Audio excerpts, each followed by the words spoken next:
नमस्कार दोस्तों, Jolly Dairy Farm YouTube channel में आप सभी का स्वागत है। हाजिर है नया वीडियो लेके। आप भी कहते हो कि रोज रोज वीडियो लेके आया था, पर क्या करूं, जब अच्छी चीज़ें आती है तो रहा नहीं जाता है। और इस बार की जो वीडियो है, लगभग अपनी 5 गाय ऑनलाइन जा रही है। वीरपुर कोयडम गुजरात में पड़ता है। और इसमें जो गाय है, लगभग 2 गाय 2-2 दांत की एक खीरी है, जिनके नीचे 20-22 लीटर दूध तैयार है।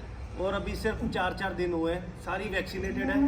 और बछड़ियाँ आप देख सकते हैं किस प्रकार की बछड़ी है। साथ में बहुत ही सुपर डुपर जो बछड़ी हैं, जो हंटर की बछड़ी है। और जो गाय है वो स्टॉइक के सीमन की है, एक मिलर पी की है जिसके नीचे बेल काफ है।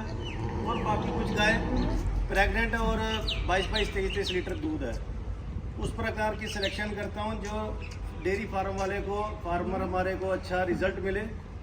और किसान भाइयों, जो गाय जा रही है अपना रजनी भाई कोयडम को जा रही है, बहुत बार आपने नाम सुना होगा। सो किसान भाई जो पहली वक्त वीडियो देख रहे हैं, कृपा करके चैनल को सब्सक्राइब करें ताकि अच्छे अच्छे वीडियोस देखने को मिलते रहे। किसान भाइयों, ये लगभग उनको तीसरी-चौथी वक्त गाय हमारी जा रही है। 2 बार वो खुद आए थे ऑफलाइन और अपनी मनमर्जी से सिलेक्शन करके गए थे। और 40-40 लीटर दूध गाय दे रही है उनके घर पे। अगर रिजल्ट अच्छा मिला है तो फिर अगले ने विश्वास किया और इस बार खुद ऑनलाइन हमारे से गाय मंगवा रहे हैं। गाय भी आपके सामने है, मैं 1 बाय 1 सभी गाय दिखाता हूँ आपको, फिर बताइएगा कि उन्होंने सही किया ऑनलाइन मंगा के या गलत किया। मैं शुरुआत इससे करता हूँ। अभी खीरी बछड़ी है और अडर की क्वालिटी चेक करिए, क्या लाजवाब है क्वालिटी इसकी। और बछड़ी जो है नीचे कम से कम 50,000 की बछड़ी फ्री है, क्योंकि पैदा होते ही इस प्रकार की बछड़ियाँ जो है वो 50-50 हज़ार की बिकती है। ये मिलर पी के सीमन की है। घड़ी में अभी लगभग 2:45 बजे, 6 बजे की चुवाई होती है, हमारे 6 बजे मिल्किंग का टाइम होता है।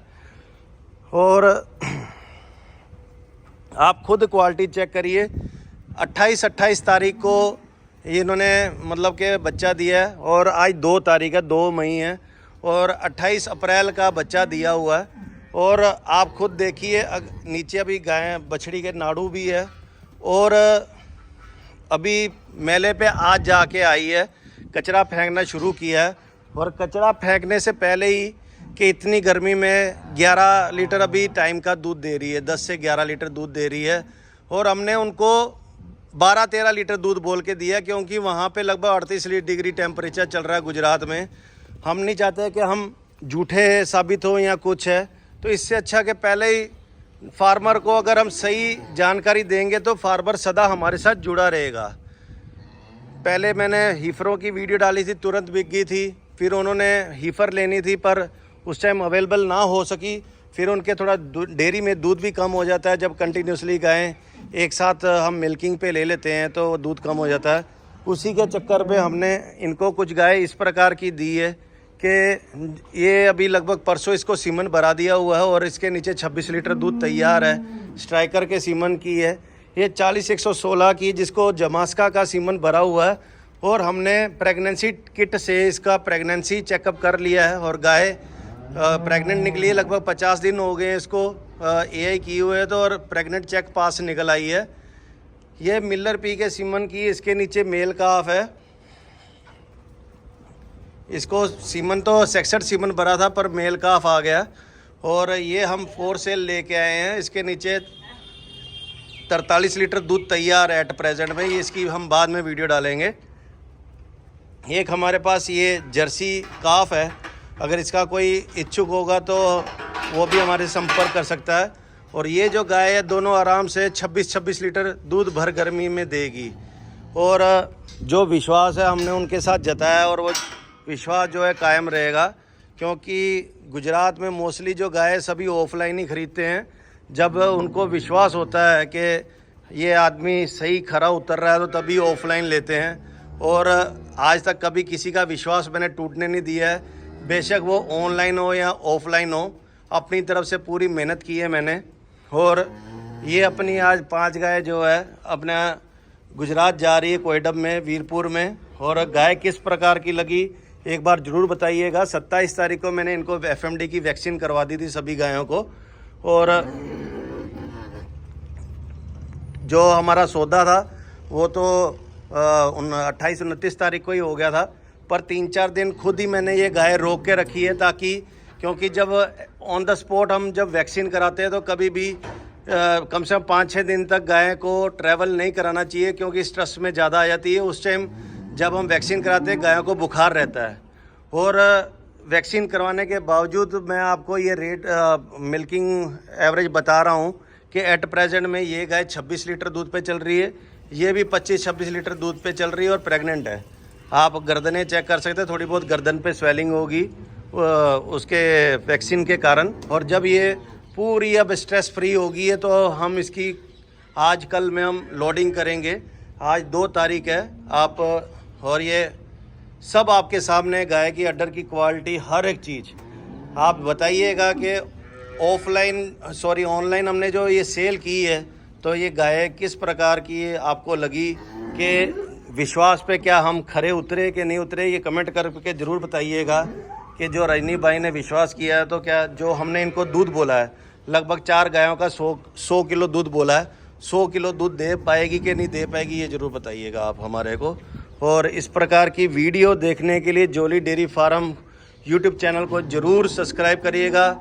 जो साइड पे बेल आइकन है उसको दबाइए, सब्सक्राइब करिए, ताकि आपको वीडियोस के अपडेट्स आते रहे, नोटिफिकेशन आता रहे, और इसी प्रकार आपका प्यार हमें भी मिलता रहे और आपको भी कुछ ज्ञान की बातें मिलती रहे। भाई ने एक ने कमेंट किया था वैक्सीन के बारे में, तो वैक्सीन आपको बता दूं कि साल में 3 तरह की वैक्सीन होती है। FMD की होती है जिसमें HS और फुट एंड माउथ सब इंक्लूड होता है, 3 in 1 होती है। और एक वैक्सीन होती है LSG की, उसको गोट पॉक्स की वैक्सीन भी हम कह देते हैं, वो भी करानी ज़रूरी। उसमें इतनी स्ट्रेस नहीं आती है, FMD में थोड़ी स्ट्रेस ज़्यादा आती है, उसके कारण लगभग 5 दिन तक दूध भी कम देती है गाय और फीवर भी हल्का हल्का रहता है। पर वो फीवर के अंदर हम नॉर्मल 20 ml हम उसको न्यूप्रोफिन का इंजेक्शन लगा देते हैं, जिसके कारण सेट हो जाती है गाय। और एक आती है रक्षावेट टी, जिसके कारण थायलेरिया नहीं होता है। मोस्टली थायलेरिया के जो चांसेस होते हैं बहुत कम हो जाते हैं। और जो मैं अगर आपको बोलूं कि जो नया फार्मर होता है, नए फार्मर को वैक्सीन ज़रूर करानी चाहिए रक्षावेट टी की, ताकि उसको थायलेरिया के जो मोस्टली जो गायें ट्रैवलिंग करती है उसमें थायलेरिया के चांसेस बहुत ज़्यादा हो जाते हैं, ख़ास करके इस मौसम में। तो इस मौसम में आप अगर थायलेरिया की वैक्सीन कराएंगे तो थायलेरिया के चांसेस बहुत कम हो जाएंगे।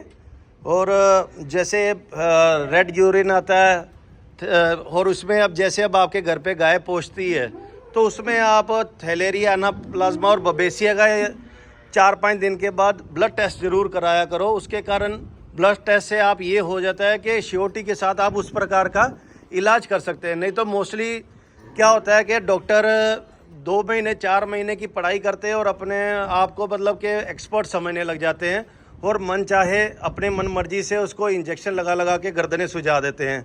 पर आपने अगर जब उसकी ब्लड टेस्ट रिपोर्ट कराई होती है उसमें आपको श्योरिटी हो जाती है, और उस हिसाब से आप उसकी क्या कहते हैं आप इंजेक्शन में आप लगा सकते हैं उसको। और अगर देखिए अगर किसी को टेम्परेचर डाउन होता है और वो दूसरी वैक्सीन करता रहता है, इंजेक्शन लगाता रहता है, तो वो साइड इफ़ेक्ट करती है कहीं ना कहीं। सो बेटर यही रहेगा कि ब्लड टेस्ट से ये होता है कि अगर आपके थैलेरिया गाय को है तो आप बूटालेक्स लगा के और 3 दिन तक NS के अंदर 100 ml आप ऑक्सी टेट्रासाइक्लिन इंजेक्शन लगा के 3 दिन तक अगर IV चढ़ाते हैं तो उससे कंट्रोल हो जाती है। और आजकल ऑक्सी टेट्रासाइक्लिन जो है वो बॉडी वेट के हिसाब से होता है। अब जैसे ये हैवी बॉडी वेट है गाय, 40-43 लीटर दूध है, अगर इसको ऑक्सी टेट्रासाइक्लिन की अगर ज़रूरत पड़ी तो कम से कम इसको 120 से 130 ml पड़ेगी। अब जैसे ये पहले लैक्टेशन की खीरी बछड़ी है तो इसको नियर अबाउट 100 ml की ज़रूरत पड़ेगी। सो इस प्रकार की जानकारी हम आपको देते रहेंगे, और ये अलग अलग आपको हर एक तरह के जो ट्रीटमेंट है वो आपको बताते रहेंगे। पर उसके लिए आपको Jolly Dairy Farm YouTube channel subscribe करना पड़ेगा, ताकि आपको इस प्रकार की जानकारी मिलती रहे। और इसी के साथ हम अपने वीडियो यहीं पे समाप्त करते हैं। तब तक के लिए जय हिंद, जय भारत, आदाब, सत श्री अकाल, नमस्कार।